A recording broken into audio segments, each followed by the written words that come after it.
Lawyers, what was the least defendable case ever brought to you? She walked into the office with this air of quiet fury, the kind that people carry when they believe they've been monumentally wronged. Said she wanted to sue her former attorney. Right off the bat, that raises a red flag. Clients threaten to sue lawyers more than you'd think, and it's almost never as righteous as they believe it is. Still, we sat down and I let her talk. She was adamant that the guy had billed her for thousands of dollars in work and done, as she put it, absolutely nothing. She showed me one single page, printed off a legal website. That was it. A paragraph-long explanation of a statute. Looked like something pulled directly from a Google search. This, she said, tapping the paper, cost me over $4 grand. I asked if that was really all he had given her. She nodded, said the attorney was a fraud, that he padded invoices and made up hours, claimed she had already filed a complaint with the Bar Association in our jurisdiction and that she'd lost because they're all in on it. She wanted to appeal the ruling and sue for malpractice. The story wasn't impossible on its face. There are definitely attorneys who take advantage of confused or overwhelmed clients, but the fact that she'd already had a disciplinary ruling against her claim wasn't promising. Still, I agreed to take a closer look and asked her to provide everything she had from the original lawyer. Emails, drafts, invoices, communications. I wanted to see the full file.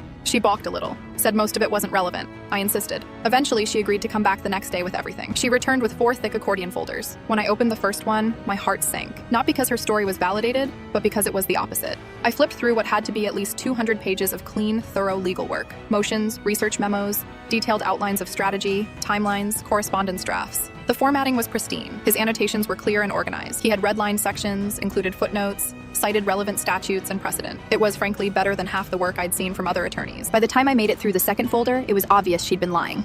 Not exaggerating, not confused, lying, and not even particularly well. There were printed email chains between her and the attorney discussing filings. She'd acknowledged in writing that she'd received certain drafts. She'd asked specific questions about particular phrases. It was a paper trail of participation and approval. I had a junior associate go back and pull the decision from the disciplinary review she'd mentioned. We read through it again, now with context. The ruling referenced multiple documents that, at the time of our first meeting, I hadn't seen and had assumed didn't exist. Every single one of those documents was now in front of me. The review board had already been remarkably patient with her. They had cited everything he did and explained why it was reasonable. They even complimented some of the work product. Her complaint had been entirely without merit, and she'd tried to bury that by pretending she had nothing. I called her the next morning to tell her we wouldn't be representing her. She got defensive immediately, started accusing me of not believing women, said I was probably friends with the guy. I told her point blank that the work her previous attorney did was excellent and well documented, and that her invoices matched the amount and quality of work done. There was no case. There never had been. She started to argue again and I cut her off, told her not to contact our office again. She wasted several hours of my time,